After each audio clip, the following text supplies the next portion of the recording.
You have to change the narrative. Because now you're the underdog. Yes. Everybody views you with a woye attitude. Oh, akipole. Unyang'anyo kampuni. Pole kababa. Yeah. I'm like, no, look, this is not me, bro. Sikunyang'anyo, I literally walked out. Yes. If I, and I'm going to say this on record, if I had wanted to fight it off with those guys, I would have. I have the grit, I have the determination. But I realized this was something so worthless, something so petty, and I'm destined for greater things. My mission to the Kenyan youth is I need to show people that you don't need to be a crook to make it in this country. I really draw a lot of inspiration from William Ruto. That guy works.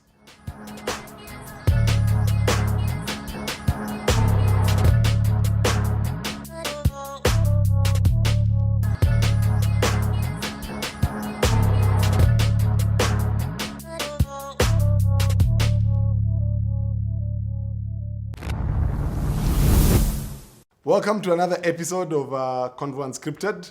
This one, I'm alone. Niko solo. Ile iguna nasamanga alone.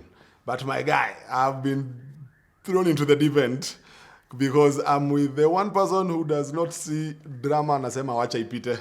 Anasemanga bring it on. Kinda, it goes. Please watch, like, subscribe sai. Ukiona ni nani, utasubscribe mara mbili hata utapiga hiyo bell icon. But let's get the show on the road. Today we have he's had, I think, if you think you've had a good year, he's had both a good, busy, crazy, it's everything, but he has made it work. We all met him last year in different circumstances, but sahi ukimwangalia 1 year is a long time. Well, anasemanga 1 year is a short time. It depends on the context. For him, it's been a short time. Mr. Khalif Kairo. How you doing? What's up, bro? Oh, Nini, ulienda do this. You said let's do this. Pole sana. How are you? I'm in Kofiti. Santi, karibu sana. My name is Philip Mwaneki, again, Mr. Kairo. Sasa kuna vitu mingi watu wanajua vitu zako. Hizo hakuna kitu mtu ajui vitu zako. Ni nini unapenda vita hivi? Nani mimi? Me spend vita. It's people like attacking me. Na me, if you attack me, I'm not going to run like other celebrities. Chukua. I mean, we fight fire with petrol. Yes. That's my policy. The American government does not negotiate with terrorists. You do? I don't. You try to terrorize me, we fight. Mundu kumundu. You capable to bomb everything. Tunamalizania huko kwa And that looks like it has become like a 9 to 5 for you. I actually enjoy it. Twitter. Yeah, you can tell you enjoy because, hey man, kuna vitu nasomanga unashinanga ukicheka huko. And yet this guy now enjoys the sparring, but you had to learn it. Yes, yeah. At what point did you have to learn it? Because we met you a year ago. Yeah. Hizo drama zote za whatever happened, hizo sai kurudi huko. Hizo kila mtu anajua hizo stories. Hizo mambo ya nini acha zikae huko. We are talking now about you. So the story came out. Everybody now knows you. Yes. People follow you. Yes. So at what point do the pole sana and then the attack start? No, I think you see, I think when I was at IBK nilikuanga I was caged in a way. You know at times unaweza kuna operate na watu and you have to act in a certain way to please people. Yes. You understand? It's like being employed in a job. Oh, if I write this, what is the people in HR going to say, you know? But when I came out and I realized, I didn't die. So I'm like, okay, so I can be this version of myself. Yes. And I decided, you know, and I'm very opinionated. Yes. That's one thing about me. I'll comment on things. But you see, people are very funny because people will be like, oh, stick to selling cars. Oh, where to pay content ya magari. But I'll always ask them, look, this is not your Nani's page. Eh? Yes. This is my Twitter account. I say what I want to say. And for an app that is very toxic, and that people have decided that this app is for bullies. Yes. And normal people or normal celebrities. Okay, don't consider myself a celebrity. Yes. But if you have a substantial following, you have to tread very carefully. Yes. Because the people can decide to cancel you in a minute. But in my case, I'm like, look, I have values I stand for. I have principles I stand for. And I'm not going to bend my values or what I stand for to please anybody. I don't try to please corporates. Yeah. I don't try to please people on Twitter. I say what I need to say. I believe God has given me a mission. There are people who look up to me as a role model. And I put out content that works for me. Yes. So ndio watu wakubali that sort of mad attitude. Yes. Of course they have to make noise. True. Yeah. So mara ya kwanza wakati, because you trend a lot, but when you came into X and everything else after you left IBK, of course, like you said, you're this caged person. Yeah. How long did it take you for you to now like? No, I think the first time I trended is ilikuwa post ya Boniface Mwangi. Yeah, I remember. Because I remember nile time the American embassy had pandishad visa fee. that was the time. And you see everybody on that thread is saying, oh, the American embassy, kwa nini wanapandisha? But you see me, I look at things from a capitalist perspective. Because I'm a businessman. So you see, that embassy, my logic simply was, you see, this embassy probably has 50 staff. And the way the American government works is a bit different from how other governments work. So if you're running an embassy maybe in Nairobi, maybe they're supposed to pay for their own expenses using the revenue they generate from the embassy. So if you guys are giving them 50 applications in year 1, but in year 4 you're giving them 50,000 application, of course they have to increase the fees. So my perspective was, look, like you guys are giving these people a lot of work, and you put in too many applications. So automatically, the way a capitalist person will think is, since their cost to review the applications have gone up, they're going to increase their fees. Is this very, very practical? Oh, guys cooked me. Yes. Oh, Western Stooge. Oh, nini. Oh, you know. And I found it amusing. I'm like, look, I'm just saying what I think. I'm just looking at things from another perspective. And that's the tragedy of the society we live in, that people want people to think the way they think. You see, like, and it's a pity this actually happens a lot in the West. Nowadays, even feminists, utasema kitu on a very innocent note, and you'll be called itangwa jiji na ngumu, misogynist. You know, so we live in a culture where you really can't express yourself. True. We pretend that we have freedom of speech, but we don't respect other people's opinions. That's how guys cooked me. So from that, then the bullying started. Yes. So the bullying starts. And I remember that point, guys are just telling me, oh, tone down. My assistant is called Felicity. No, Kairo, manze chill. Wabanu mechoma. But I'm like, look, Felicity, just calm down. Yeah. I know what I'm doing. Nice. And if I have to write my own agenda and push my own agenda, then I need to push back to the trolls. So then it started the wars. That I think is where the wars started. Because bullies are like, this is someone we can pick on. Yes. But now they try picking on me, and me, I don't relent. People will call me, including even very senior people, including friends of mine who are even Banksy. They're like, hey bro, like chill with these Twitter things. They're like, no. Me nasema chenye nataka kusema, bro. I don't care. If it's going to cost me clients, it's fine. I'm going to find clients who subscribe to my mindset. You know, that's the thing people don't understand. Yeah. Because you can't live to please everybody. That's what I keep telling people.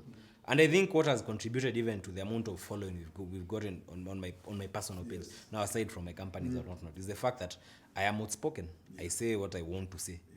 You will make me trend one day, you will forget about it. I said what I want to say. And tunasonga tu mbele. And yote, does it, of course it translates into business also. It translates into business. So whenever you trend, are you selling more cars, or are there more hits on your page? Are there people now coming to see your space? Like, I remember when the last time I trended last week was because of this Eve Minor saga. So Eve is my friend. Tumekuwa naye juzi. So tumepost selfie. I think by Monday Eve alikuwa amemaliza stock on a lot of shoes. Like, I'm not kidding. I kid you not. Alikuwa amemaliza stock yote. Same case hata mimi, every time I trend, you can literally see the traffic on the page. Because ukienda kwa bio yangu, nakuwa nimeweka website ya ksh.100K.com. So ksh.100K.com. So guys are like, what's this ksh.100K thing? Who's this guy kwanza? Dang, they sell cars, okay. Oh, wako na viti ya 300. Okay. So they forget why they came to you. Now they're there. Yeah. So what you just need to do is try leverage. I think the hardest thing for celebrities in Kenya, now this is just a honest observation, is a lot of people don't know how to leverage fame into money. Yes, okay. Yes, you'll find like most guys are famous, but they don't sell products, which is absurd for me. Yeah. Find something. You're famous, but you just have numbers. No, you just have numbers, but you don't translate that fame into something. I mean, start a brand and condom line, something interesting. Just sell things. And speaking of opinionated, you're very opinionated. Yes, but before we get to that, let us look at you now, very successful and everything else. When the whole drama from last year stopped, it's almost a year now. It's actually exactly 1 year. It's 1 year and 1 month. Wow. Yeah. So take me from that point Yes. to now in terms of rebuilding yourself. Okay. So you're out. Yes. Everybody knows your story. Yes. There's all this sijui kesi kokotini whatever. Yes. So here you are alone. Yes. Everybody is wondering. Yes. Sasa nani atapatia huyu kijana kazi? Yeah, precisely. So you decide uchukue kazi ya mtu. No, so in what fact, do you do immediately? You know one thing is you have to change the narrative. Because now you're the underdog. Yes. Everybody views you with a woye attitude. Yeah. Oh, akipole. Ulinyang'anywa kampuni? Ah, pole kababa. Yeah. I'm like, no, look, this is not me, bro. Sikunyang'anywa, I literally walked out. Yes. If I, and I'm going to say this on record, if I had wanted to fight it off with those guys, I would have. I have the grit, I have the determination. But I realized this was something so worthless, something so petty, and I'm destined for greater things. So in life, you have to first of all, in my case, I think my foundation is God. I base everything on God. That's something you notice with my tweets. I'm always talking about God. And that describes who I am. So I base my strength on God. So the moment I realized that this company was limiting me, Yes. it was limiting what I could achieve. I could not be myself in this particular. I was caged. And I realized that by simply, I'm just going to take you back on something I read. So there's this, I think it's a social experiment, I don't remember, where they take a monkey, let the monkey put its hand inside a cage, and it catches one banana. Yes. And then you come with a big bunch of bananas, but now the monkey can't figure out, like, sasa it just needs to let go of this banana, remove its hand, then eat the entire bunch. Yes. So now it's stuck here. But now it's stuck here. With one banana. With one banana. So that just summed it up for me. It was like, look, I'm just holding onto one banana here. This is a very small, tiny banana. There's a whole bunch. If I just let go of this one. So even when I let go, I knew, first of all, that God was with me, which is the most important thing. And I knew that I had the goodwill of the Kenyan public. Yes. Because the Kenyan public forms a big bulk of my client. So much as we will engage to Kanana Twitter, you don't want to lose the support of the Kenyan public. So you have to also observe limits. Don't offend them. Don't be a bad person. Push back against bullies, but don't go looking for negative controversy. Don't poke your hand. Don't go looking for trouble. So from that point, the focus has always been there that we are rebuilding and we have God. Yes. And once you realize that you have God on your side and you're rebuilding, it becomes very easy because things don't stress you. The company has had tough times. Yes. Initially, it was hard to get clients, but as you deliver the first car, you deliver the second one, you deliver a third one. We did a very high-end G63 this year, and all of a sudden now, guys, look, this kid is not an underdog. Yes. And on the other side, things are declining. Now they're shut. I think they even shut down. So now it gets to a point where now people see you for who you are, and they start they start understanding that. And that's what you'll notice on most of my posts. I'll always keep talking about God because I don't want anyone to make the mistake to assume that I'm Miatimini Romi Tom Cruise. No, I just tell people that I'm backed by a higher figure. Yes. So it is not my energy, it is not my strength. This is the ability of God. So kukua tu na hiyo ako ka mindset unajua uko na Mungu, and you try to walk on the right path. So don't try to look for shortcuts. So when you left, did you look for? So you're now on your own. So you don't have cars now. No, so you don't have anything. did you have now to do Japan and? I remember, in fact, let me tell you. You know the news of my break-in ili break nikiwa Japan. Oh, you are not in the country. I was actually not in the country. Yes. And nasemanga tu ni God. Sijui ningehandle aje hiyo pressure at that point because I was broken completely. That year I lost everything. I felt like I lost everything I had built. Yes. Ile like uko zero, life imekureduce, someone has set their course to destroy you, and they've actually achieved, let's say 95%, because now they've taken something you've really worked on. Yes. So what happens is, pia Mungu fanya vitu zake na plans. The moment I decided I was going to resign and I ceded everything na nikaachana, like nikawapatia everything, I didn't hand it over the bank accounts because remember the bankers calling me like, you sure, bro? Like, you're really, really sure? Yeah. You're letting go of this account? I'm like, yeah, me sina interest. Yes. So at that particular point, I get an invite to go to Japan. And somehow tu nilikuwa nafanya tu biashara twangu tu spare parts. Ukosi tu coins hapa. Kidogo unalipa fare unaenda. But by the time I came back with a credit line. Wow. I came back with new partners. Yes. I came back, my friend on Kiambu Road, Jesse, was like, look, I have 2 showrooms. Yeah. This one I can lease it to you. You just hii hapa moja, it's fine. we still own the showroom, but you can use it. Yes, and then tutaongea Q-boys too.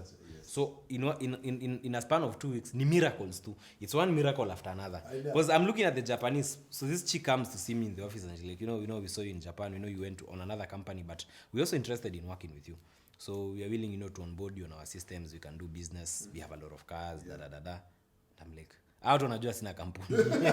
I don't even have a bank account. And this guy is even serious. But I'm like, no, you have to pretend, okay. Yeah. It's good, we can work. They can do this. And trust me, we've done so much business with those guys. So just even when I went back, it was again on the invitation. So easy vitu at times, ninasemanga ni vitu za Mungu bethe. You were not able to plan. Because when I resigned, in my mind, I knew it would take me 6 months to recover. Yes, exactly. I knew it was going to take me. Look, hey bro, now I have to come back to Pange, showroom, tutengeneze showroom na 4 months, tutafute staff na 2 months. But God has other plans. Yeah. Kidogo, aya, uko na showroom Kiambu, kidogo uko na staff, kidogo there's a new Porsche for you. Yes. So like God does his own things. Mimi sisema ni nguvu yangu, it's ni Mungu tu tupatia ability, anakupatia the right connections and he prepares a way for you. Wow, yeah. Because we are all there like seeing like ameanza kuuza magari tena sasa kuna Porsche Cayenne, so hizi vitu zote zinaanza like and then that's why you see all these theories on Twitter and I'm like kwani watu wako wamedharau inchi aje. No, I honestly get angry. I'm like, what is the big deal with some of these things? Because you get like I see guys people trying to sell an agenda that I sell drugs. I'm like, then I must be the world's worst drug dealer. Yeah, because you're everywhere. Because I'm everywhere. Juu nimeenda US kuna na DA, nimeenda airport hapo na Peter. Yes. What is your purpose for visiting the US? So I came to sell cocaine. I mean, how dumb can you be? Like I'm going to if these people knew how drug dealers operate. Drug dealers don't even like traveling because it puts you not even wash people. Yes. Mwingi unapata mtu tu anachezeanga Dubai, ako hapa. But hizi ingia, hizi mainchi za wazungu, hizi karibu, anajua hata. But sisi like mizi nafanya biashara yangu. My business is very clean. Yes. I have no issues with anybody. There's no client in court ameenda akasema nimemcon. I don't have any active police case on me. I don't have any active any DCI maybe DCI is investigating me for whatever reason, but I've never been summoned. So mimi like mambo yangu tu ni clean. I sell cars, my website, we have a showroom, we have like 500 cars on the website. Yes. So what's such a big deal nikisema nimuuza gari 10? People don't like to, I think hii society yetu inakuanga imetucode kwa mini that lazima ukue mkora ndio ukae umemake it. This is like go do your success. I'm like, no, I'm not successful. Yeah. Me, I've met successful people. Maybe I'm just starting up, So bado tuko, it's a whole journey and we are still in the process. So we wake up, I think, end of August. Yeah. Some guy who sells cars has been arrested in India. It was Sri Lanka. Yes. Sri Lanka, has been arrested in I think Kozhikode Airport. Yes, in with Ksh.1 Yes. And then everybody's like, a guy. This is only one person. Yeah, they can only be one guy. They're saying he's 25, I'm 26. It was very specific. A guy. We have our guy. It's like when the US got Saddam Hussein. They came and said, ladies and gentlemen, we got him. So everybody's like, Khalif Kairo. Si hata juzi alikuwa amesema ana travel. Kidogo. You're now the pushing posters. Because what we did, arrested. Because one thing I'll tell you on record is, whoever did that post, I did not pay the Kenyan, or Ijitanga the Kenyan Daily Post or whatever, the Kenyan Post or something.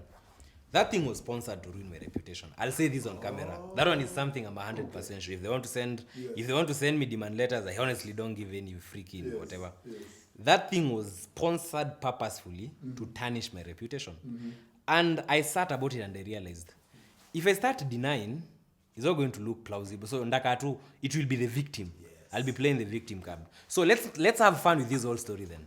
So I do a Photoshop competition. So let's make the best poster of me with police. Yes. And we post it even on the company pages. Yes. So now clients think this is just one hell of a big joke. And then it just flipped on them. Because now guys are like, now Kairo paid you guys to make him famous. So we took the story. Guys have been arrested. So screenshot ikaanza kuzunguka. I remember nimeketi niko. There is this guy is the one pushing this thing. This guy is the one pushing. I started laughing. Exactly. Okay, uya mwapata. And then, so at first people are like, are you really in trouble? Then you now start posting now the screenshots. The screenshots. Umse to troll. And at that point, everybody felt like an idiot because you're like, We actually thought ameshikwa. So Yes, you yes, could tell kuna wase wako, imagine see, kwani umse uzangi drugs really? Like people are really like concerned for. And then basically, now here's the funny part about it. Your time yote, do you know where my passport is? Yeah. It's at the Japanese embassy. Oh wow. Yeah, it was at the Japanese embassy. And you know, like even when some of these people are very funny because countries like Japan have some of the most strict visa laws. Yes. Like those guys will scrutinize everything about you. Yes. They'll tell you, I sell cars, show us like 5 BLs of the cars you shipped. Yes. Show us your bank statements. Show us where you operate. How many staff do you have? Uiko wapi permit ya kanjo? So we have this story from this credible website in India. Yes. But nobody is still saying. 2 days later, people are still looking for amepelekwa kotini. So that story, it's like even they themselves just stop pursuing. And you see, if we hadn't acted the way we acted, by trolling the entire situation and just playing along with the game, it would have had very detrimental effects, even to my reputation. But now we just played along with the story. Me nowadays I even adapted my name. They call me Pablo next, Pablo Wamboi, and I'm like, yeah, I'm cool. Nice name. And then also after that, you still I think went to the US. Watu wako kama umse ni drug dealer bwana.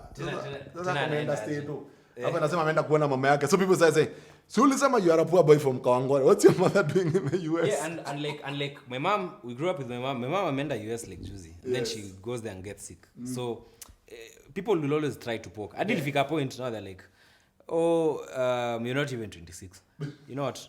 To hell. Here's my passport. You actually showed your passport. I was like, yeah, that's it. I just blocked out the numbers. Yes. But that's me. Here's my date of birth. Here's my name. So that's me now. Someone even made a joke that unaweza tumia documents zangu ku apply kazi. And it was funny. Because you see, I think my mission to the Kenyan youth is I need to show people that you don't need to be a crook to make it in this country.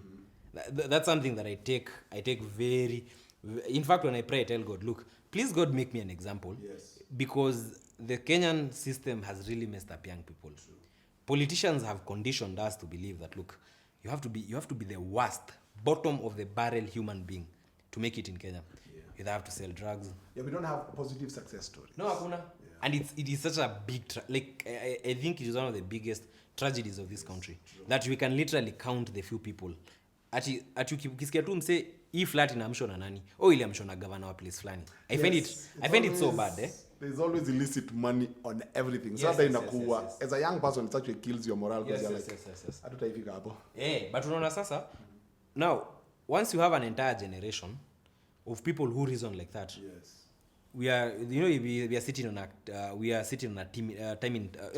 ticking time bomb as a country because now what's going to happen is first of all, suicide rates amongst youths are very high. So gambling. Aviator.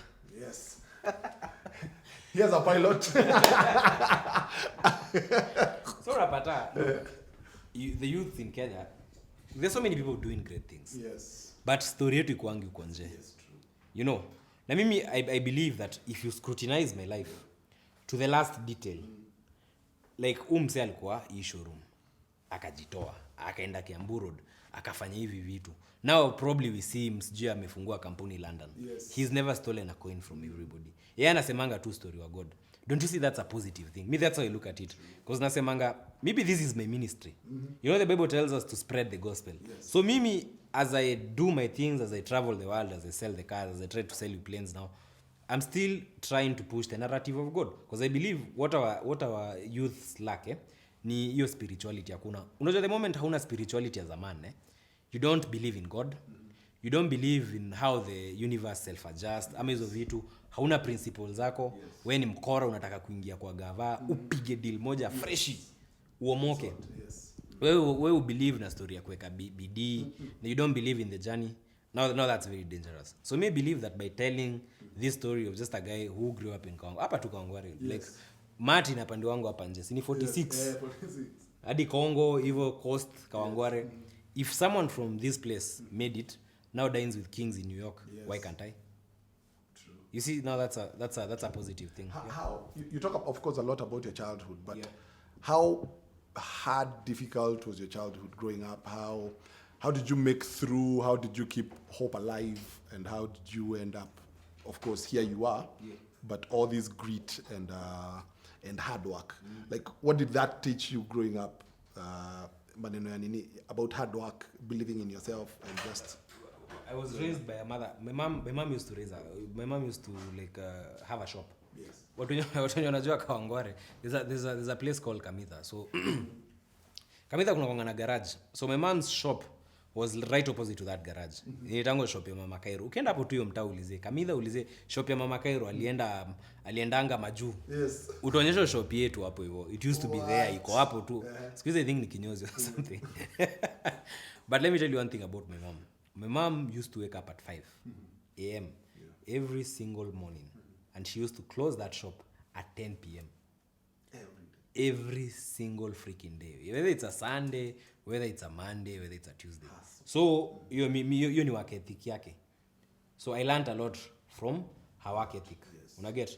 But also pia along the way, hiyo tu unajua nilianza kudevelop a reading culture nikiwa mtoi. So, see reading magazines, reading newspapers, they give you a better perspective. One of the things kama unaochiki tukiwa ghetto you can never do to yourself. Toa mindset hapo. Unajua shida watu wa ghetto na konga moja. Hata me remember I had the same mindset. Ukigrow up kwa zile za ni nani mngori huko, nani mdeadly, ni dero wa mat. Bro, ile mat ile nganya kali. Kwanza nakumukanga growing up there was a mat iliyobanga route ya 50 ziko itango Majesty. And I'm like, wow, this mat ni kali. When I grow up I want to be this matatu driver. Cause dunia yako mzima, those are your heroes now. That is your hero. Story yako mzima it is just centered around these characters. Juu wewe unajua life yako, juu life ukiwa ghetto kushikeje iko na choo ndani ka bed sitter hivi na uko na stima na nikeja mawe, bro uko fiti. Yes. Kwanza ukiwa place yenye wasone shikeja za mabati. So if that's your hero, una get. So if that's your hero, you're in a lot of trouble. Yes. But now growing up level and like grow hivi, I started reading. So when you start reading, especially as an 7-year-old, 8-year-old, 9-year-old, you're reading newspapers that are meant for adults. You start seeing a completely different life. I remember nikiona Artur Sargasian, uko like atu ametoka Dubai. Now where is this Dubai place? Yes. So you start getting curious. So again, you start seeing the world from another different perspective. Again, having a parent who grounds in the church ni poa. Juu kuna zile vitu the spirituality atafunza. You read the Bible. I remember I used to have a canini on the wall that says, I know the plans I have for you. So as to prosper you something. I think wewe unaona kukula pesa Sunday school. Wewe unaenda Sunday school. Wewe nyonga fair. Yes. So you see, basically no it's so umeona wake dhiki ya mzazi.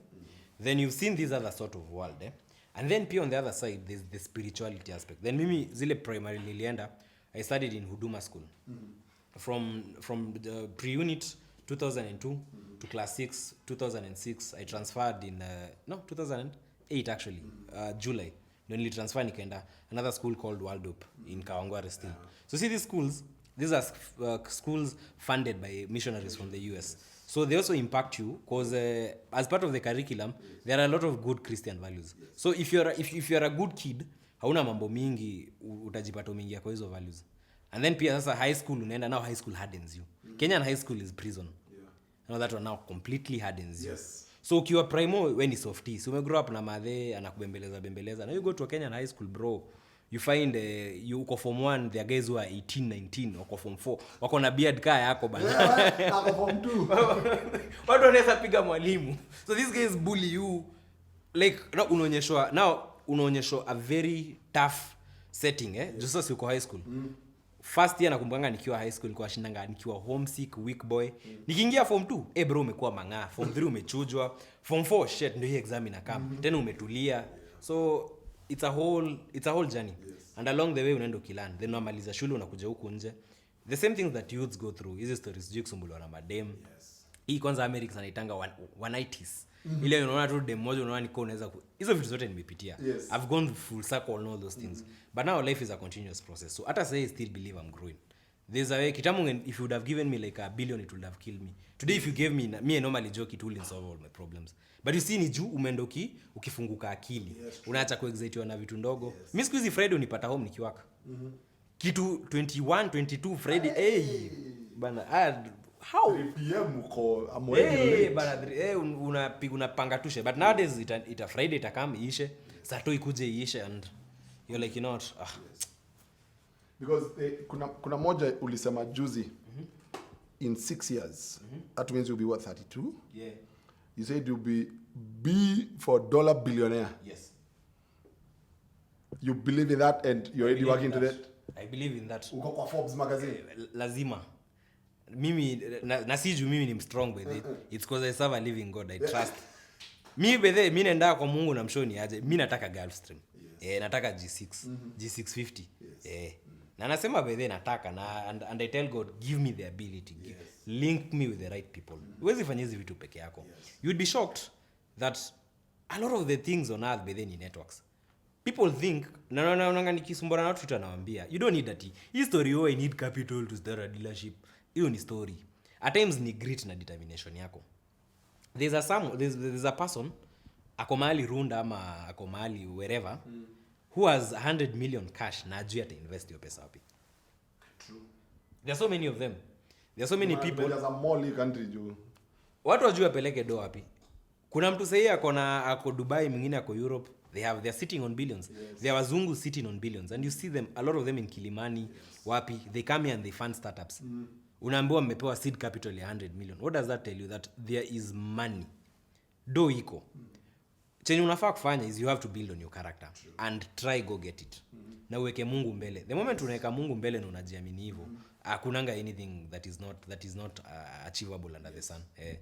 So na unapatianga wase business ideas mingi sana on Twitter. Juzi umesema ingine ya sense. So if today if you have 50K, say you don't have, you're just Khalif Kairo, vile tumeketi hapa. Somebody gives you 100 G's. Can you flip that into how much money within a year? 100 G's. If you give me 100 G's right now, do I have my smartphone? Yes, you have a smartphone. Not that one, but you have a smartphone. Niko na smartphone, niko na camera. Yes. 100 G's unipatie sayo. Yes. I'll probably have an enterprise that makes at least minimum $1 million in a month in a year. What? So difficult. Si ngumu.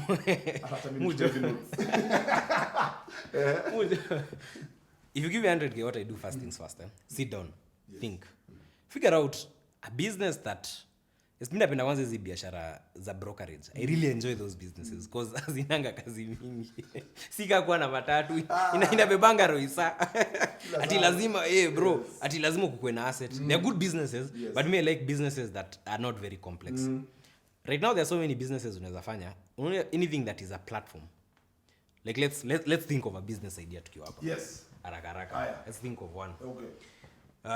Nice.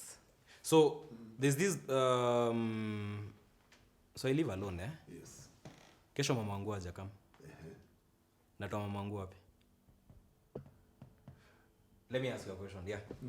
So kesho you have your keja. Yes. I don't know where you live. Yes. But mama wangu doesn't show up, amekuzimia simu. Maybe ametorokea ushago. Yes. Where do you get another mama for? I think unatoka hapo nje. Kuna wale wanakuanga hapo nje wamengoja. Ama unauliza neighbor mama fua wake. Yes. So anakupatia namba, unampigia, anakupatia mwingine, alafu unampigia, huyo anakuja. Ni kazi mingi sana. So here's what we do. Let's open a company. Take 25,000 from that 100 G. Yes. Set up a company called Pata Mama Fua Ke. So what you do, brand it, tafuta hata unaweza ifanya peke yako. Yes. Go talk to those mama fuas wapige picha, document them, jua kwenye mtu anaishi and just create a service. Yes. And you don't even have to invest a lot of money building a website. Yes. They are like kunapatanga kunapatanga like there are these platforms online that enable you to lease existing business idea. Unapata like kuna website mtu ameenda amecreate kama there's an app, I'm forgetting the name, that sells ready-made business ideas. So you can create a listing service for mama fuas. So what you do is you basically create an agency. So how do you make money from it? Build a Facebook page, tengeneza page ya Instagram, and just start saying that you are a service that connects people to mama fuas. So mama fua mara mob, they'll charge you like 500 or 1,000 kukufulia nguo. Now there's again Kilimani kijana wa tech anaendesha golfar, mama wake wa kufua haja show up na ako Twitter na anatafuta mama wa kufua. Realize bedhe kesho anafaa kwenda date na nyumba ni chafu ama anafaa kuleta kademu. Kuna dema na kama na nyumba ni chafu. Now connect that mama fua with that guy on Twitter. But now instead of charging these Twitter guy 1,000 shillings, charge him 2,000. And then tell them Amafua will not pay you 1,000, will pay you 1,500, and then we'll keep 500. So now you've bought the Mamafua's loyalty. Sasa umesham condition kwa mind yake. Sasa umesham condition kwa mind yake that look, nikideal na hii agency, I get better rates. So you're solving a problem. You're solving a problem for the Mamafua and you're solving a problem for the Twitter guy. So how do you make this business scale? Si tumeshafungua kampuni ili tukula 25,000. Fungua Facebook page na IG page, TikTok, wekelea adverts za 10,000 targeted around Kilimani. So endango unawapiga picha kidogo kidogo, ukianza kuona ina make sense juu biashara pia inaweza kataa. Ukiona imeanza ku make sense, tafuta ofisi 10,000. Tafuta desk na kiti, anza uko na agency kisha na unalipa tax yako, skill hiyo kitu perfect vizuri. Kidogo kidogo tukianza kuingia, tafuta academy kakukushikianga simu ka accountant kana kufanyia hesabu. Unajua kiareo anaweza kuja kuvurugi jo wewe uko peke yako. So tengeneza hivyo. Believe me, if you scale that thing, watu wanafua nguo every day. There are so many BNBs around that need as come up sana. So that's what liaising actually the BNBs or properties like this one. Yes. Like we get all our people from yes. Because you also trusted. Yes.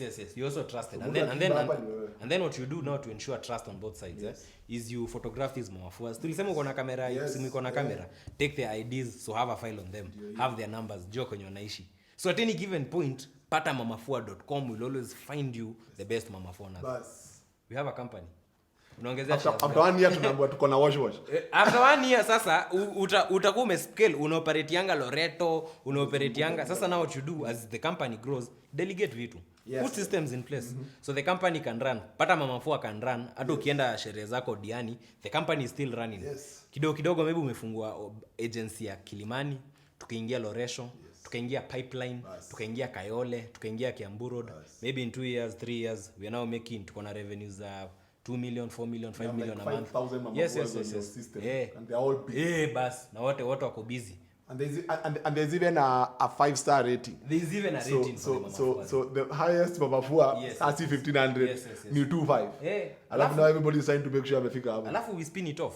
Sasa si Mamafua pekee. You need a plumber. Ndio hii. Unataka driver. Ndoko kurania errands. Ndio yap bro. Pata kazi.co.ke. Twende. So we've solved a problem. By the way hapa tu. Ndio biashara. Mtachukua ama tuanze na Kairo hapa. Tako Mwaneki and Kai. So I'll be the Kai. Mwaneki at the end it's Nikki and Kairo. From Mamafua. That's actually a brilliant thing because I usually see you like coming up with these ideas and sometimes you find people trying to fight you, they go, but just think about it. Ni kama ya juzi where ujama wa mayai and I saw you telling him, hey my guy, ama si wewe like ni mimi nilimshow. I told I told this guy. You know he was telling Kenyans to take him to school. Yes, that one. I'm like bro like wewe uko tao. Yes. Unajua kudeal na kanjo. Unajua ni kanjo mgani mtiaji. Unajua ni nani City Hall ukitaka vitu ziende fiti, unaweza ongelesha. Unajua ni you know all these things. You know the inner working. So wewe uko na diploma in Nairobi. Unajua, let me tell you one thing. Biggest mistake generation yetu inafanya ni that condition you can only learn in school. School is just structured learning. Huku nje streets bro, streets ni university kivyake. It's only that hakuna mtu kwa street atakwambia buda kesho unafaa ulete nini assignment yako ya ku dodge rent na So street ni ukichukua the lessons you learn from the streets. Ujue ni aje. By the way tao sport flani inakuanga na hii busy, unaweza piga busy ya shusha ama ujue busy ya mayai tao who spike at these hours. Trust me, you can come up with very very nice concepts and you don't even need a complex education sana. If you went through primary school na ukapitia kampo na kampo bedhili tu overload na vitu nyingi, ulifanya titration, ukafanya sijui loci, ukafanya business studies, you actually have the basics. People hate 844 but 844 gave us ilifanyanga tukue very hardcore. So say all he just needs now, instead of asking people to take you money, you go pay a school for structured education. Vitu unaweza jifunzia YouTube. I think Switzerland ilikuwa sijui 2 million. Madness. 2 million. When ningakupata 2 million a year ago ungeenda shule. Kwani ni wazimu. 2 million chukua tengeneza. I even remember I did a video for him. I was in New York at that point. I went to a hot dog stand in New York. Jamaa kwanza amefanya compliance na gava ya New York. Ameenda ameongelesha gava ya New York kwa shoni aje mimi nataka kufungua hot dog stand yangu. Wamempatia maybe ka structure akamwambia ni aje if you're going to do a hot dog stand it has to adhere to these standards. These are the requisite standards. Tusipende kufanya vitu mediocre. Do very good structures nini iko na ka generator kadogo kapigiwa tu kelele. So a very neat thing that hata msee anaweza simamisha Range Rover yake na akule smoky hapo. Una get? Something else, I don't know if it's the county government that has done this. I normally bash the county government, but I don't know. Lavington, they did some stalls za watu wa maua that are so beautiful. Yes. Hata ameanza kutengenezea hata wase wanauza fruits. That was the county government. Yes. Now, unaona kama such now that earns Sakaja a very big tick in my books. Just now you're solving the problems that these people have at their level, but you're just adding value to them. True. But upata mtu like already uko na hiyo unajua jukuza maita bro, you have to give it to that guy. That guy is street smart. Anaweza deal na kanjo, ana deal na walevi, anajua wezi wa simu, mapinji wote wa hiyo area. So huu ni mse street smart. Even where to buy cheap eggs. Exactly. Look at me nikuzia mind na kubai supane kwa. Alafu profit yako iko wapi? Yeye unaweza pata nendea mayai gashie na nduthi. Exactly. 4 am in the morning. Why do you want to go back to school? Now you can generate new knowledge. There are so many services online that will give you college plus education at a subscription. Ni discipline yako tu. True. Unaona kama mimi flight school yangu, what I did with that's why I was coming to that one. Kama mimi flight school, I went to class. Yes. I'll go to class, sawa. But juu mimi siendi flight school ati niende nitafute job KQ. Mimi naenda flight school, Mungu akinisaidia nipate jet yangu, naweza jirushia ndege yangu mwenyewe. So una get like naenda huko so that I learn how to fly and become a very safe pilot. So I cannot rely curriculum ya Kenya ya flying, it doesn't cover the newer things. Haita kufunza kutumia the latest version ya Garmin app. So ni wewe uende online YouTube ujiulize now uende sa YouTube University ujiulize how to use Garmin, how to create a flight plan on Garmin. The system will not teach you that. In fact, KCA will not examine that. Hawezi kuexamine. So it's not on their curriculum. You understand? But now, since ni kitu you will need, na vitu zinaendelea kuevolve daily. Ndege zinakuja na more features. So you have to go online and learn. The same way gari za siku hizi hata ukienda driving school. Let's even take it on a lower level. Driving school ya Kenya ni meza bro. Toa hii hapa. Toa hiyo. Hii gari iko hapa. Peleke ni upande mwingine. You know like those Kikuyu instructors. Peleka hii hapa. Peleka hii gari. Find out about.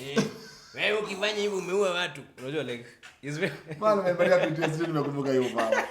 Hiyo meza bana ilikuwa inafanya una sweat. Mimi nilichukua kwanza nikachoma gari nikaiweka huko. Ngambia wanafanya hivi ndivyo utakuendesha. Sasa sawa. Kwanza ile roundabout. Siko na one option. Kuna two options. To know which lane. Hapo nakuja hapo nakuta roundabout na one lane. So imagine that is the curriculum. Alafu all of a sudden mchinko amekaa amejenga Thika Road. Bro to overpass hapo. So these things you are not taught. But you have to learn them. Now we are living in a world where cars have adaptive cruise control. Lane assist. Advanced emergency braking. Tunazendikangi hapo specs too. Radar guided cruise. Now these things the system didn't teach you. So if I give you a Range Rover today utaendesha juu iko hizo features zote. Exactly. So you have to figure out how to nini. So can we say that whatever you've learned online is education? It's only that it's not structured. But do you know why people go to school? The real reason people go to school in this country. People don't go to school in this country to seek knowledge. Bro, mimi niko na degree. Bro mimi niko na bro kikiumana mimi niko na papers zangu. But the people won't help you. You need to have the knowledge to solve practical problems. So unaona kama sahi hapa tumediscuss wenye tunaweza fanya business plan. Now if we decide to go ahead with this company, ukikuja kuniomba job you think I care what you got in your degree. Mimi ndakuuliza two things. Uko na social skills mzuri na basic common sense ya kumarketia idea. Who do you think we should market this idea to? So where you learned your skills, whether you learned them on the internet, whether you went to structured school. Mimi kama uko na hiyo knowledge uko nayo. And this is a trait this is something people don't realize. The biggest companies on earth, kina Tesla, kina Microsoft, won't hire you based on a degree alone. Actually, wameanza ku ditch degree as a requirement. They now do, well, there's something they call it, but it's can you solve this kind of they present a problem to you, if you solve it you're good. Airlines are also some ni pia industry ingine naonanga. Airlines, the pilot license alone on its own will not get you a job at KQ. Yes. If you go for an interview at KQ, they'll put you through a series of interviews just to determine how smart and intelligent you have. How do you reason? How is your rationale? Yes. Emotions zako zikoaje? You understand? So me and you are pilots. Yes. We have the papers, we have the requisite hours. Tumeachieve, tulienda essay, tumesoma. But alone, that is not enough to get you a job. It's good to know that you went to school, you can follow the procedures. But how do we trust you with the lives of 500 people? Yes. So now they start asking about your... So now they tell you to do something they call, it's like an aptitude test. Yes, aptitude test, yes. So wanaanza kuuliza tuhesabu simple, kuona logical reasoning yako, wanakwambia hii pattern imeanza hivi, ikakuja hivi, ya nne itakuwa nini? Usikumbuka zile swali ulikuwa unaulizwa class 4. You'll go for an interview at these big airlines and they'll give you that. Why? Because these guys have realized, look, it's not always just about being book smart. How intelligent as a person you are. So we need to scrap this mentality that education is in a structured campus environment. No, education is everywhere. And with the exception of courses like medicine, easy to complex, where you need someone who's vitu kama marketing. You can teach yourself. Me social media marketing sikufunzwa shule. Nilijifunza tu. Naangalia venye Elon anafanyanga Twitter na implement. Vitu zingine unaangalia ni aje if you look at how banks operate. Because napenda the model that banks use to run the operations. So me I look at how banks operate, decision making ya banks inakuanga aje, what makes banks collapse. And then I take those lessons, I apply them in business. Oh, nice. Cash flows. Yes. But si lazima tini ukitaka kwenda online ujue the biggest bank collapses in history. Na ujue nini ilifanya hizi banks zika collapse. The history has a lot of lessons. But unapata someone who's in Harvard is also probably reading the same thing. True. Yeah. So now it's application now. No, it's application. Yes. And if you want to go deeper, that information is still available online. Exactly. Yeah. So kuna time ulisemanga passion. Yes. Is practically I think the main thing. Yeah, the for passion you is because thing. you said unauzanga magari juu ya passion. You've gone through hard times lakini huku quit. Bro, mimi nikisema ati nauzanga magari ati juu ya do pekee, I don't think it's the money alone. I enjoy selling cars. Yes. Hata historia ya kuuza mandege. I don't know what God has in store for me, but I'll still put my effort in that company. Hata kama itatengeneza losses for the next 12 months, it's fine. Hata kama nitakuwa na operate on zero, bora niko na place nyingine naweza toa doni kuje kuplug hizo mashimo. I'll still run it because it's something I'm passionate about. What it's something you've always had ama ni kitu imekuja? Yeah, it's something I always had. The first time I tried selling planes was in 2017. So I know nacheka najaribu kuunderstand. Sisi pale mimi naona msi akona Range Rover ndio nataka kuuzia Range Rover. Wewe ushatoka huko. Unauza ma G63 hizo vitu. Yes. So at what point were you like, okay, nimepata clientele ya ndege? Hapana, the thing is some of these things no believe like you don't even have niliangalia two patterns. Unajua unaangalia pia buying patterns za watu. Again, this is a lesson that people are taught in campus. Inaitangwa Maslow's hierarchy of needs. Maslow ni Maslow. Maslow ni Maslow huyo. Maslow, yes. So ile inasemanga watu wanaanzanga na the basics. Yes. Shelter, food, clothing. It's actually the same with the Kenyan story. Let's talk about the Kenyan story. Your peros. Bro, your peros in the 90s were like get a home. Jenga bro. Hapa ndo job ya pension ukae kwa hiyo job for 50 years kazi, yes. Kuna pension mwisho. Yes. Utapata pension ukuje. Unaona mimi na mama yako tulianza hivi na huku mko na nyumba mnalala huku mnaamkanga saa 6 and work for government. Yes. And they're happy. Because mindset yao na ile environment wali grow up in, those are during the Moi days. Economy na ma 90s, watu wameenda wamesanya golden bag, economy inaweza collapse any moment. So unashikilia ile kitu uko nayo. Na in one of those rudimental ile place yenye like economy imefika that level, watu wengi watashikilia land. Yes. Anaona bro, yeye hataki kusikia stories juu za shares. Kampuni gani? Ndio mwende mluti NSE muangushe hizi kampuni. Yeye hataki. Kuna hizo trust issues Now come to hii time ya during the Kibaki days. Watu wameanza kujenga, watu wameanza kuventure into other businesses. Hii time ya hii regime ya unye pia tumenasoma inunua magari sana. Siku hizi kubai gari si big deal. Yes, unaweza buy gari. So unataka kuniambia mtu mwenye anaweza flex akona do akona G63 kwa parking lot. That's the obvious next step. Akona Range Rover. gari unamwambia twende road trip, I'm like I don't like those. Nimechoka. 100 million. Bro, like I have cars. Yes. Mtu naturally unafikiria atanua nini next? The next thing is It's always a plane or a boat. Yeah, true. It's always a plane or a boat. I know because my mom like ako states. Kuna time tulikuwa nayo we were driving around and I noticed every house kuna neighborhood tulienda a very fairly rich neighborhood. Kila mtu akona boat bro. Ka trailer na ka boat kake. Yes. Wazungu wapenda fishing nini. Juu sasa imefika mahali they don't worry about food. Yes. They don't worry about shelter. Wako na pension, wako na disposable income. Hiyo kitu imeanza kuingia Kenya. Vijana wa tech. Mtu anaingia showroom na anachukua Golfar 4 million na amefurahia. Do you know the Golfar is such a in hatchback? Bro, tell your father that you're going to give him 4 million umnunulie dudu. Juu yeye atambui. Hataki kujua engine ama gearbox. Yes. Yeye anajua ukichukua 4 million niende achukue Kiprado, ngali kubwa, anaingia mahali anatishia kila msee. But you see now these newer kids, this newer breed of money we are seeing in Kenya, people are making money from outside. Watu wana invest inje, tech companies are coming in. Remember what I said about funding? Yes. So that money has a spillover effect. Yes. Come to Kilimani, apartments everywhere. So museum watu apartments. Yes.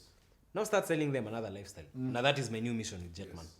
I want to show people that the private lifestyle, the private pilot lifestyle. Yes. Ni fiti bro. Sasa mimi na wewe tunaweza shikania.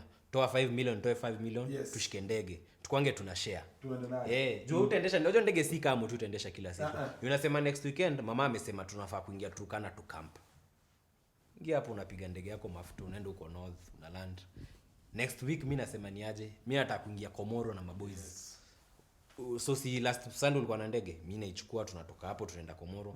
Like this is a new sort of lifestyle. Yes. It's big in South Africa. Yes. It's big in Europe.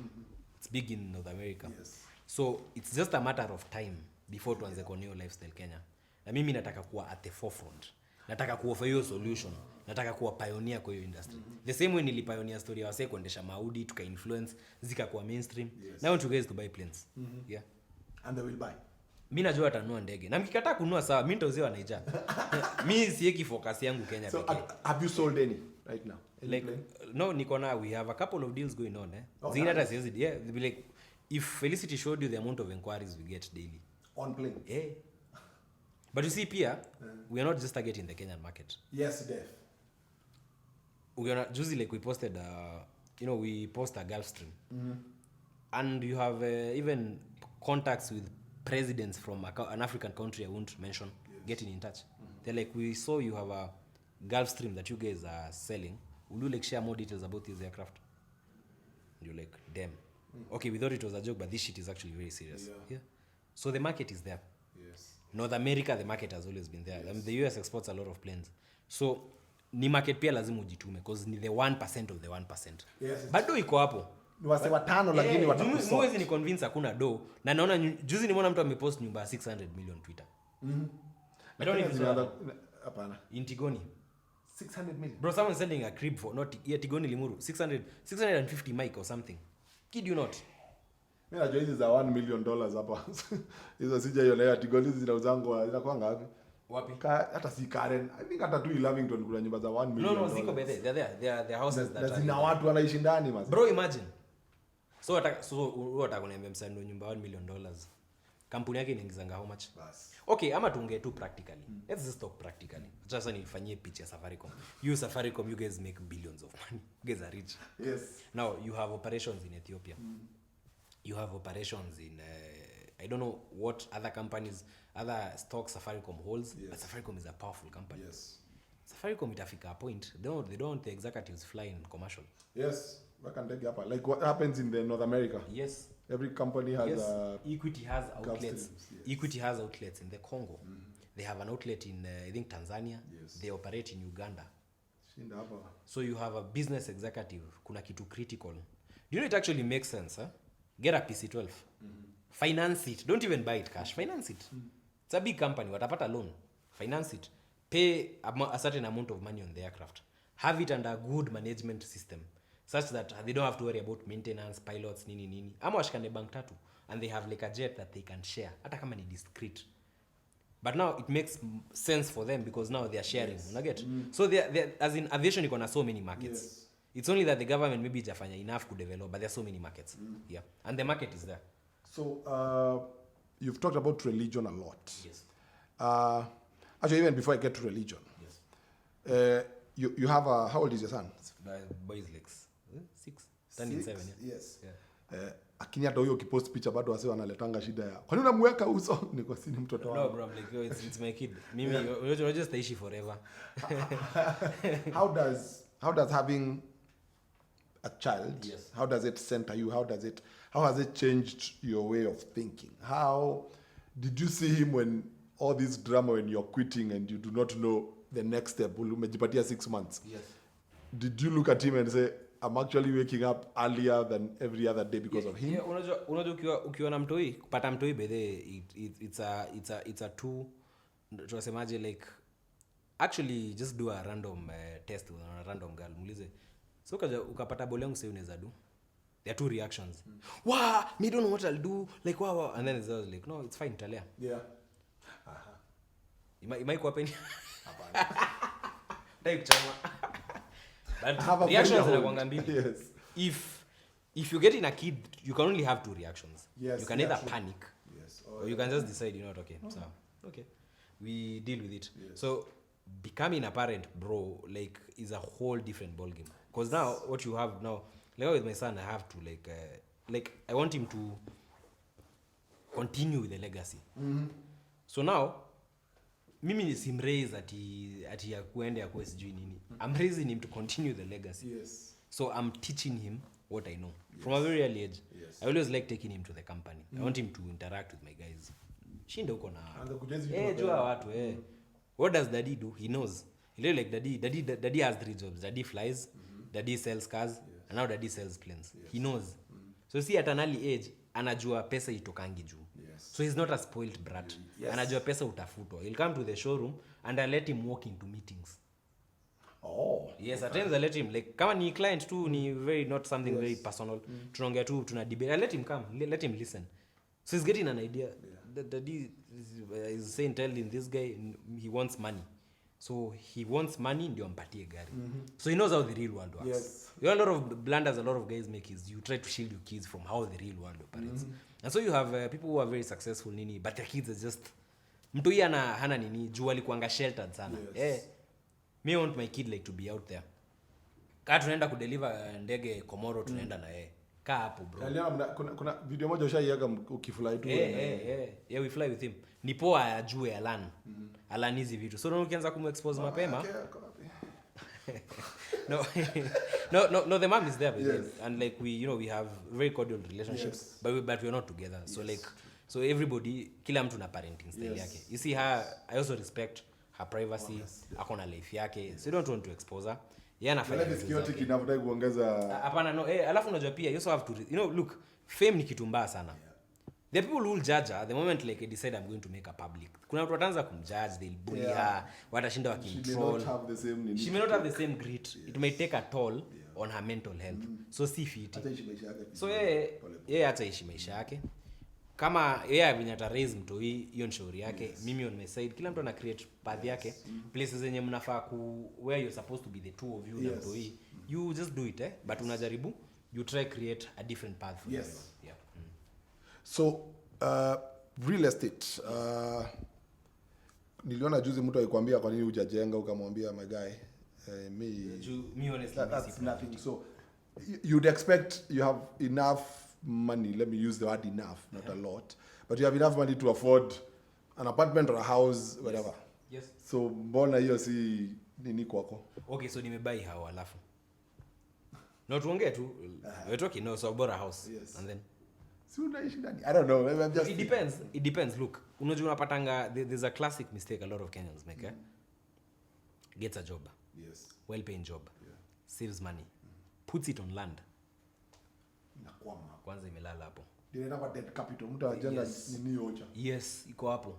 Bro umetisha. When yule mzee ni mbaya kuna nyumba kubwa. But time comes, you need $1 million. Yes. Urgently. You need $1 million urgently. Even 200 G sometimes. But uko na property. Umeinvest. But your operations are not moving. Yes. Bro, you have to stay liquid. True. So mimi nitajenga how, like, and I'll do all those things. But it has to come at a point that mimi kujenga nyumba does not impact on my operations. Yes. I'll give you a practical example. At one point singewahi afford kununua iPhone. Juu bro inanirushia. Kuna time unapanga pesa ya adverts, wewe ni broker. Hii Kilimani nimebroker tu gari kitambo. So bro, like una operate on a shoestring budget. For me to buy a seat ya hao, I have to plan and sacrifice for 2 months. Yes. But unaona sasa sahi, if I wanted to go buy any coach right now, I can walk into a supermarket and I'll buy. It does not damage any aspect of my business. Hata nikisema hiyo capital nimechukua kwa biashara, hiyo pesa nimeomba kwa biashara, it does not stop my businesses from operating. But how do you have 10 million of capital? Na unataka kujenga nyumba 7 million ya kuishi? Are you mad? You understand? But there's a way you can multiply that 10 million, make it 150 million, such that the day you decide to buy a house, you wake up, kinyasa, sandals, gari yako, you go look for a house, shop, decide I'm going to buy this one and buy. It doesn't impact you. The same thing I even tell guys with cars. Hata learn to embrace. One of the kitu nimekam kurealize kwa biashara, lazima upende madeni. Bro, biashara ni lazima upende madeni. You have to, lazima ukue fan wa deni. Hiyo biashara, even big companies, even kina Apple, unasikianga Apple wamechukua loan. Unashanga kwa nini Apple wanachukua loan? Why is Apple taking loans? They have cash in hand, but they don't touch the cash in hand. Two things. Yes. Because when you ball with cash, that is a secret. Yes. Gari ya cash, that's your asset. Yes. So even in the event of anything, inaweza fikiwa. Yes. Ukichukua gari na loan, it's not your car, technically. It's owned by the bank. So even if someone really wants to come at you for whatever reason, or they want to come and steal, or they want to come and dispossess you, maybe ulienda ukatafuta de mkora, ameona umse tunaweza muokota huyo. Kwambia ataka divorce. But wewe everything yako ni debt. You know it's very hard to share an asset that you don't own. True. Yeah. So debt is good. Debt to isolate from taxes, number one. And this is not tax evasion. This is just tax avoidance. And it's something... Tax avoidance is actually legal. Tax avoidance is legal. Ni kama kusema, nikinunua Range Rover, I'm supposed to pay KRA 3 million in taxes. But if I buy a Porsche Cayenne, I'm only supposed to pay 1.5. A smart person will just go for it. See, it's the same, more or less the same class of vehicle. So I'll opt for the Cayenne to save 1.5 million in taxes. So the same thing. So businesses drive on debt. Uwezi tajirika na do yako. You have to risk. Even the Bible talks about the story of the talents. Yes. Kuna mtu alienda akaficha talent yake, ati anaionanga tu hapo. Now those people who keep money in banks, wanaionanga tu hapo. Kuna mwingine alifanyanga nini? Moja kulikuwa na 3 5 2 3 5 2 I think alibari yake. Na kuna ule mwenye aliendanga akainvest. Kuna ule mtu alienda akarudi, wakati baba yake aliwaita alirudi na 10. Huyo mse alikuwa ameficha yake. Moja ilienda ikapotea I think. Yes. Mwingine akakuja na double, mwingine akaenda akachomoa yake chini sijui. Yes. But now the story just talks about and then hapo ndo nilijianga kumbe baba inakuwa capitalist bro. Mungu anapenda watu wa busy. Mimi ndo muji encourage.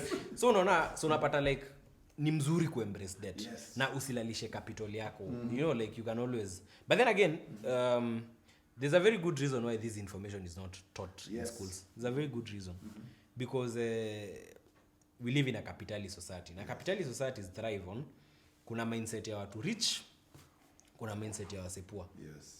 Hakunanga mindset ya mtu. It's either mindset yako you want to be very rich, you just want to stick with the rest of the crowd.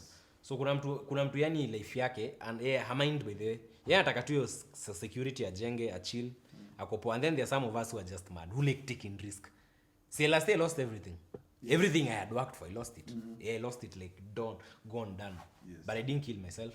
Tuliomba tu na tukarudi kazi na utahustle mpaka mwisho till the wheels come off. Bro, so nyumba mimi ile siku ndafeel hata nikienda nichukue nyumba mahali siumizi biashara yangu. Si ati nanunua hao nashindo kulipa salaries. To you does not subtract. No. It needs to come at a level where like you don't feel ni kama umelose do yako. So biashara wise, let's go ukiambia Phil Karanja you left alone. But within a year ulikuwa umechukua kila mtu uliacha. Everybody bro. Every single person. Hiyo ni testimony yangu. Actually when I had that I'm like forget the money and everything else. Now that's how you show off my friend. Yes. I'll be back kama Schwarzenegger. Yeah. Unaenda 1 year we kuja. Yes. Literally because you knew the kind of people they are. Because these were good people. Yes. And you see wacha nikwambie kitu. You know you can tell a lie, but sustaining a lie is very difficult. Sooner or later people will start realizing the sort of person you are. Unaweza pretend. Ni kama acha nikushow kitu. Ni kama uende uwe na kupendea do. Oh baby, you know, but at a point will come when you'll see it. Yes. Utaiona. So where's the feature? True. So the same thing, even after whatever was said, I can't comment much on the story because it's in the court. Yes. But even after what was said, because I was called all sorts of names. I was called a person cannot be trusted, a bad person, employee. But now the employee now took everybody, took all the other employees. So now you see his time vindicates. True. Only Mungu bedana kuvindicate clean through time. Yeah. Because one moment, Kairo anauza, Kairo amegrow, wana expand. We'll just, this guy whom say ako fiti. Plus I trained all the stuff. I literally trained them. Okay. All the people, the chick in charge of shipping in my company, to Sharon, my daughter. Yes. The guy in charge of digital marketing, I poached him. Like we used to, nilikuwa najua ngata kabla zijafungua like imports by Kairo. You have so many people. I personally trained ile yenye like unamtrain mse ile pole bro. Kama ni kushow. Uongeleshangi client hivi. Client akikam na hii angle, bro usifanye hivyo. Mpeleke hivi. Unaget? Hivi ndio si ukacheza. Hivyo. Una train mse. So mtu it's very hard for them to flourish place yenye hakuna ile environment umewekea. Because also as a boss I tell people you have to be very penda watu wako. True. Usikuwe na wivu. Wacha wase wako wajigrow. Elewa that as a boss at times it's a responsibility God has given you. That watu they look up to you. So you need to give them, you need to pray for them. You need to like cover them vizuri and make the best decision even for their own interests. Yeah. Yes. So msiaka kuja kwako akwambie nataka ku branch off. Yes. Unaweza muachilia ama unaweza angalia uone idea ni poa sana actually hata acha niekelee do. Hapana, it depends. It depends. Like if one of my like guys came and told me look I want to branch off. Ni poa kwa sababu mimi naangalia from this perspective ni poa aende afungue another enterprise. Every day there are so many kids getting born in Kenya. The market for cars is growing. Don't listen to what the news tells you. The Kenyan economy is growing. Economy ya Kenya much as kuna issues atakata there are problems but generally speaking the economy is expanding. The economy is growing. Hakuna siku gava Kenya maisoma budget waka cut down on cost. Wakasema hii mwezi last year tulitumia 3 trillion, hii mwaka tunatumia 2 trillion. It's always 3 trillion, 4 trillion, 6 trillion hivyo. So we always growing, So that means there'll always be a high demand for cars and anybody who can offer the service na kuwe very professional, they will always eat and they will always hii Kiambu Road yote imejaa showroom ngapi? Yeah, hata Ngong Road my friend. Ngong Road ziko ukienda Kiambu Road there is Prestige, Motor Hubs, kina nani, yet we all coexist. We don't fight. We just get dealer shot dead in business rivalry. No, it's just wewe uzia watu wako, mimi nauzia watu wangu. At the end of the month hawa waliuza 10, hawa kauza 8, sisi tukauza 10 hivyo. So there's always the business. So I always encourage them. Na mimi washow by them in 4 years taki kuona mtu. So it's two things. It's either you become so good tukutume UG you go set up. Endo ukue GM wetu huko or just become so good you set up your own enterprise. Kwa sababu pia there are kids who are coming up who need places to go. True. Mimi nataka nikiwa kama 70 I can say like I inspired a whole generation of aircraft salesmen in Africa because they learned from the best. Yeah. Itakuwa that is the best and like building a mansion with like 10 floors. The best legacy for me ni kuangalia naona like umse alikujanga kwangu nikamsaidia ule pia. I think that's a better standing kwa vitabu za God. Actually that is true. Yeah. So as we wind up. Yeah. Nataka naingia Google tu nikiandika tu jina Khalif Kairo. The first thing is net worth. Everybody wants to know. Well, in 6 years you'll be a dollar billionaire. So right now uko range gani hiyo? You know Miss Jangi net worth yangu. Like honestly I've never even like valued the companies or anything. Oh. Yeah. We've just been working. Kutaka tu. We've been busy. Hatuna hiyo time bro. Ni pesa tunatafuta sisi. Ni vita You know how to flex my guy. Hatuna hiyo time. Look, you see, acha nikwambie kitu running a business, people don't realize this, but running a business by then marathon. Yeah, true. People think, nifungua biashara yangu na kuanga na free time, no relax. Polele. Bro, unaweza kuwa umetulia nini uambiwe ni aje kuna check ya ule client ulikuwa unagojea ulipe salaries imebounce. ile gari mmenunua jana Japan, bro hiyo gari ilipata accident. Ndio control client. Sasa hiyo ni wewe. Bro, sasa hiyo ni wewe. So mimi it's always constant pressure. Mimi nikikwambia I've ever rested ati vizuri, like sina pressure, I'm always under pressure. Naonanga Felicity akinicall to pressure. Prini pesa yangu inapanda. I'm like bana nini sasa? Nini? Nani amemeza wembe? Ni normal. Yeah. So nilikujanga, so napenda kuwatch Andrew Tate sana. Andrew Tate was saying this day was saying like, so you think you'll be in Dubai, you're driving nice cars, you have a yacht and have peace. Bro, expect pressure with more responsibilities, more pressure, more everything. So sijaika chini kwa sababu I think to get your net worth, this is how I view it. Ni lazima tuangalie zile vitu, liabilities zako, assets zako, nini ukugenerate ya do, how much is your company worth. We've never rested. Sisi we are always like bado tuko in the setup phase. So nile bado we are still building. Bado tuna build. Tuwajaribu on one side kuwa compliant na KRA, utaki issue na gava. On the other side you need to deliver cars to your clients. On the other side you need to expand. So you're always constantly working. To the point that, and I keep telling people, I don't think I'm successful. People tell me, oh, you're very, I'm like, no. Kwa sababu sasa kwenye vision yangu iko, ni kama tunaenda Kakamega, tufike Naivasha useme umefika. Sasa si tuko hapa Viewpoint bro, ndio tumeanza kuona Rift Valley, the Great Rift Valley. So hatujui like how far tutaenda kwenye Mungu ataka kutufikisha. Maybe tunafaa hata ku drive tufike kwa boda ya Kongo. So hatuwezi anza ati ku sit back tuangalie na wewe tumeenda tumecover mileage no. Sidhani nimefika hiyo point. So at what point will you sit and say I've made it? Sekunda Park ndege inaitwa Gulfstream 700. Nikuange naambia pilot, we have a meeting in Dublin. Can we fill the jet? Tafute hizo permits tuende. Jet yangu. I think ndio point ndafiliko. No, honestly, napenda hiyo jet. I like that plane. It goes for around 7 billion, 8 billion right now. Actually no, that's the G650. G700 data it's then iko na orders, sijui kama inauzwa, but the G650 which is like now the nearest model is like around 7B. So mimi nasemanga like time yenye sasa ndafika that level, maybe nime make enough money ama nime accumulate enough wealth kuwa na hiyo ndege na nione hiyo time sasa naweza sema niko successful. Mimi nikumbusha interview fulani Mayweather alikuwa na have na inaitwa The Pivot, one of my favorite podcast. And they're like, "Guy, you just deal. Yeah, I can call my pilot." Yes. He calls the pilot. I'm like, "So where are you going now?" I'm going to New York. Okay. So where are we going next? So these guys are seated there. These are former NFL guys. They are rich guys, but they're like, "You mean you're talking to a pilot?" And the pilot actually showed up, I think, at one point. Okay, ukirudi, which is like a 45-minute flight, nikujie niko hapa. So he parks and ingia gari. Came even to the interview. Those guys were like, "Hey, my guy, you live a different kind of a life." And also for me, looking at it like, unapiga pilot. Mimi napita deresi, you know. You were like this guy was like a pilot on payroll. Yes, exactly. Yeah, do you know how much those guys are paid? Pilots are paid highly, bana. Exactly. Hata kina KQ they pay very well. Yeah, exactly. Yeah, those are paid highly, so you can imagine. So mimi usemanga until now that is now from, but for me actually pia commission yangu ingine ni kufanya kazi ya God. Now the other things maybe I do for the church that I don't even disclose. Those ones you try to go to church every Sunday. Every Sunday I'm in Kenya. Me go to church. Muenda kanisa every Sunday I mean bora niko Kenya by the way. There's one thing, kuna park moja niliambianga Mungu, you've given me 6 days to work. So na mimi Sunday stakangi na feeling guilty sana.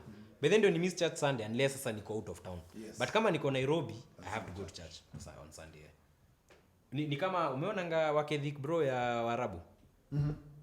Muslims don't work on Fridays like they take in Muslim countries. These are some of the richest countries on earth, kina Qatar. Dubai bro. Those guys take their intangwaje hiyo Friday yao very very seriously. Even in Nairobi utaambiwa bro hiyo TV hizi toka store juu unajua sasa bado hawajafungua wameenda msikiti. Ndamlekea you want that. Yes, because me believe ndio kuwa successful there are two aspects. There's the spiritual aspect and there's the physical aspect. True. The spiritual aspect has direct connection to the physical aspect. There's always lazima ukuwe na backing. Huwezi fanya juu bro dunia venye operating some very very very very many things about our existence are very mysterious. So mi venye sana nilianza kuelewa Mungu, nikaanza kuget mission yangu nini in life. Now you start getting perspective. Unaanza kuwa straight. And that's unaona wase unaona ni kama unakimbia mbio. But it's not because that you work harder than them or anything. It's because on the spiritual side uko in sync na Mungu wako. Yeah. So who are some of the people you look up to? I know Elon Musk is one of them. But locally, who are some of the people you look up to? I think I really draw a lot of inspiration from William Ruto. That guy works. I like one thing that who ni fresh na story ya William Ruto is the fact that the guy has never retrogressed. Do you know there are very few politicians? This guy first went to parliament when? In the 90s? Yes, when he was 20. I think it was in his 20s or something. Yeah. He was in his 20s. 2007 MP, assistant minister, deputy vice president. Was he even a running mate to Uhuru? No, yeah, 2013. No, 2002 ndio alikuwa I think running mate. 2002. Wakati Kibaki aliwashinda. Oh, yes. When they lost, when they lost to Kibaki. Yes. But say he's never like retrogressed. As in, this guy anakwanga tu like hivi. Yes. And Malafu now 2013, yes. So he becomes the deputy president. Yes. Now I don't have any political like intentions or anything as I say this. But you have to give it to the guy. He overcame very great odds to become president. Like as in your opposition yote. Me was just looking at the guy.